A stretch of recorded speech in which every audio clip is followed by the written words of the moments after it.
પાટણના જિલ્લાકાંડ બાદ હવે રબારી સમાજની અંદર આક્રોશ જોવા મળી રહ્યો છે। કુખ્યાત ભાવેશ રબારીનું ફાર્મ હાઉસ તોડી પાડવામાં આવ્યું છે। ભાવેશ રબારીના સમર્થનની અંદર પોસ્ટરો સોશિયલ મીડિયાની અંદર વાયરલ થઈ રહ્યા છે। હેરાન કરીને ખોટા કેસો કરવામાં આવી રહ્યા હોવાની વાત વાયરલ પોસ્ટરમાં કરી છે। સમગ્ર માલધારી સમાજ ભેગો થઈ શક્તિ પ્રદર્શન કરશે। તેમની તમામ ગેરકાયદેસર મિલકત ઉપર તંત્રએ બુલડોઝર અત્યારે ફેરવ્યું છે। માલધારી સમાજના દીકરા જે ફરિયાદી હોવા છતાં તેઓનું ફાર્મ તોડી પાડવામાં આવેલું છે। તેઓ તથા તેઓના પરિવારને હેરાન કરી રહ્યા છે। હું માલધારી સમાજના એક આગેવાન તરીકે નમ્ર વિનંતી કરું છું કે આ માલધારી સમાજના દીકરાઓને તથા તેમના પરિવારને ખોટી રીતે હેરાન પરેશાન કરવામાં આવે છે અથવા કોઈ ખોટા કેસોની અંદર એ સંડોવણી કરવામાં આવે છે તો તમામ માલધારી સમાજ આ વાતને ક્યારેય સાંખી નહીં લે અને જો ખોટી રીતે ફસાવવામાં આવશે તો સમસ્ત ગુજરાત માલધારી સમાજના સંતો મહંતો તથા રાજકીય આગેવાનો શક્તિ પ્રદર્શન કરીને કલેક્ટરને આવેદન પત્ર આપશે। સમાજના દીકરાના ફાર્મ હાઉસ તોડી પાડવામાં આવે કે અથવા તેમની ખોટી કેસોની અંદર સંડોવણી કરવામાં આવે અથવા તેમના પરિવારને હેરાન પરેશાન કરવામાં આવે તો ક્યારેય સાખી નહીં લે। જેવી રીતે અસામાજિક તત્વોનો કોઈ સમાજ નથી હોતો પ્રદીપ, પરંતુ આવા અસામાજિક તત્વોને બચાવવા માટે હવે સમાજના ધર્મગુરુઓ, સમાજના રાજકીય અને સામાજિક આગેવાનો મેદાને આવી રહ્યા છે। ત્યારે જ ન્યૂઝરૂમ ગુજરાતની યુટ્યુબ ચેનલને સબસ્ક્રાઇબ કરો અને ઇન્સ્ટાગ્રામ અને ફેસબુક પર ફોલો કરો। અપડેટ રહો, સત્યની સાથે રહો।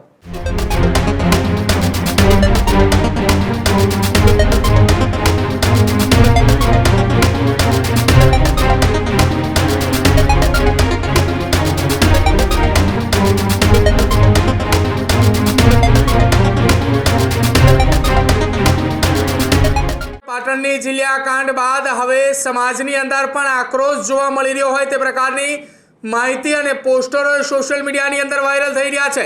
પાટણના જિલ્લાકાંડ બાદ હવે રબારી સમાજની અંદર આક્રોશ જોવા મળી રહ્યો છે। પાટણના જિલ્લા ગામે થયેલી હિંસક બબાલને મામલે કુખ્યાત ભાવેશ રબારીનું ફાર્મ હાઉસ તોડી પાડવામાં આવ્યું છે। ભાવેશ રબારીનું ફાર્મ હાઉસ તોડતાની સાથે જ રબારી સમાજની અંદર રોષ જોવા મળી રહ્યો છે।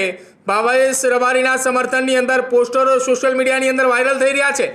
માલધારી સમાજના દીકરાને ખોટી રીતે ફસાવવામાં આવે છે, હેરાન કરીને ખોટા કેસો કરવામાં આવી રહ્યા હોવાની વાત વાયરલ પોસ્ટરમાં કરી છે। માલધારી સમાજ આ ક્યારેય સાંખી નહીં લે।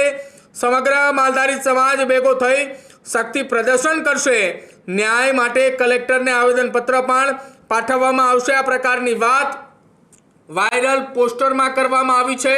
પોસ્ટર કોણે વાયરલ કર્યું છે, કોના દ્વારા કરવામાં આવી રહ્યું છે તેના દ્વારા હજી કોઈ ખુલાસો કે કોઈ વાત નથી કરવામાં આવી। માત્ર આ પોસ્ટર એક વાયરલ કરાયું છે અને જેમાં લિખિતન નીચે લખાયું છે સમગ્ર ગુજરાત માલધારી સમાજ જે છે તે લખવામાં આવ્યું છે અને આ એ પોસ્ટર સોશિયલ મીડિયામાં વાયરલ થતાની સાથે ચર્ચાનો વિષય બન્યો છે। ઉમંગ જોડાય છે। ઉમંગ, ભાવેશ રબારીનું ફાર્મ હાઉસ એ ધ્વસ્ત કરી દેવામાં આવ્યું છે। જે જિલ્લાની અંદર ઘટના બની હતી, ઘટના બાદ તેની મસ્તાની ગેંગ સામે એક ફરિયાદ પણ નોંધાઈ છે। હવે સમાજ તેના સમર્થનની અંદર આવ્યો હોવાની વાત સામે આવી રહી છે કે માલધારી સમાજના દીકરાને ખોટી રીતે ફસાવવામાં આવ્યાનું પોસ્ટર વાયરલ થઈ રહ્યું છે। જી બિલકુલ પ્રદીપ, વાત કરવામાં આવે તો પાટણના કુખ્યાત મસ્તાની ગેંગના ભાવેશ રબારી અને ભાર્ગવ રબારી સામે હવે પોલીસ તંત્ર અને વહીવટી તંત્ર એક્શનમાં આવી છે। તેમની તમામ ગેરકાયદેસર મિલકત ઉપર તંત્રએ બુલડોઝર અત્યારે ફેરવ્યું છે, પરંતુ હવે ક્યાંક ને ક્યાંક આમાં સમાજ અને સમાજના આગેવાનો મેદાને આવ્યા છે। ગઈકાલે ક્ષત્રિય ઠાકોર સમાજના આગેવાનો વામૈયા ગેંગના સમર્થનમાં આવ્યા હતા, તો આજે હવે માલધારી સમાજે પણ સોશિયલ મીડિયાની અંદર અત્યારે એક પોસ્ટર વાયરલ કર્યું છે જેમાં લખ્યું છે કે માલધારી સમાજના દીકરા જે ફરિયાદી હોવા છતાં તેઓનું ફાર્મ તોડી પાડવામાં આવેલું છે। તેઓ તથા તેઓના પરિવારને હેરાન કરી રહ્યા છે। હું માલધારી સમાજના એક આગેવાન તરીકે નમ્ર વિનંતી કરું છું કે આ માલધારી સમાજના દીકરાઓને તથા તેમના પરિવારને ખોટી રીતે હેરાન પરેશાન કરવામાં આવે છે અથવા કોઈ ખોટા કેસોની અંદર એ સંડોવણી કરવામાં આવે છે તો તમામ માલધારી સમાજ આ વાતને ક્યારેય સાંખી નહીં લે અને જો ખોટી રીતે ફસાવવામાં આવશે તો સમસ્ત ગુજરાત માલધારી સમાજના સંતો મહંતો તથા રાજકીય આગેવાનો શક્તિ પ્રદર્શન કરીને કલેક્ટરને આવેદન પત્ર આપશે। એટલે કે હવે ક્યાંક ને ક્યાંક એ ગઈકાલે અલ્પેશ ઠાકોર જેઓ ક્ષત્રિય ઠાકોર સમાજના જેઓ આગેવાન છે તેઓ પણ પાટણ પહોંચ્યા હતા। અનેક ક્ષત્રિય ઠાકોર સમાજની પણ જે સોશિયલ મીડિયાની અંદર રીલો છે, પોસ્ટરો વાયરલ થઈ રહ્યા છે, જેમાં એ વામૈયા ગેંગના લોકોને સમર્થન આપવામાં આવી રહ્યું છે અને હવે માલધારી સમાજ પણ મેદાને આવ્યો છે, જેમાં ભાવેશ રબારીનું જે ફાર્મ હાઉસ તોડી પાડવામાં આવ્યું તેને લઈને સોશિયલ મીડિયાની અંદર અત્યારે એક પોસ્ટર વાયરલ થઈ રહ્યું છે કે માલધારી સમાજ ક્યારેય પણ આવી રીતે એ સમાજના દીકરાના ફાર્મ હાઉસ તોડી પાડવામાં આવે કે અથવા તેમની ખોટી કેસોની અંદર સંડોવણી કરવામાં આવે અથવા તેમના પરિવારને હેરાન પરેશાન કરવામાં આવે તો ક્યારેય સાખી નહીં લે. આવનારા સમયમાં જો આવી જ પરિસ્થિતિ રહી તો પછી માલધારી સમાજના તમામ સંતો, મહંતો, રાજકીય આગેવાનો, સામાજિક આગેવાનો મોટી સંખ્યામાં એકઠા થશે.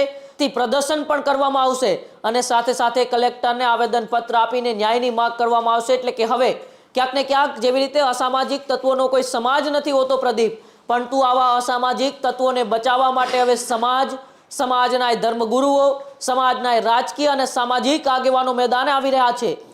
ક્ષત્રિય ઠાકોર સમાજના એ આગેવાનો બાદ હવે માલધારી સમાજના આગેવાનો પણ મેદાને આવ્યા છે અને તેમાં ભાવેશ રબારી અને ભાર્ગવ રબારી જેઓનો એક ગુનાહિત ઇતિહાસ આપણે સૌ જાણીએ છીએ, આ માલધારી સમાજના આગેવાનો પણ જાણે છે, છતાં પણ અત્યારે તેમને બચાવવા હવે માલધારી સમાજના એ આગેવાનોએ આહ્વાન કર્યું છે કે આવનારા સમયમાં એ શક્તિ પ્રદર્શન કરવામાં આવશે. તો જોવાનું રહેશે કે આવનારા સમયમાં માલધારી સમાજ હવે એકઠો થઈને ભાવેશ રબારી અને ભાર્ગવ રબારીને બચાવવા માટે કેવા શક્તિ પ્રદર્શનો કરશે, કલેક્ટરને આવેદનપત્ર પાઠવશે તો તેમાં શું વાતચીતનો ઉલ્લેખ કરવામાં આવે છે તેમની ઉપર નજર રહેલી છે. પ્રદીપ, બિલકુલ આભાર ઉમંગ, માહિતી બદલ, જોડાવા બદલ. આ જ પ્રકારની તમામ અપડેટ જોવા માટે ન્યૂઝરૂમ ગુજરાતને લાઇક, શેર અને સબસ્ક્રાઇબ કરવાનું ભૂલતા નહીં.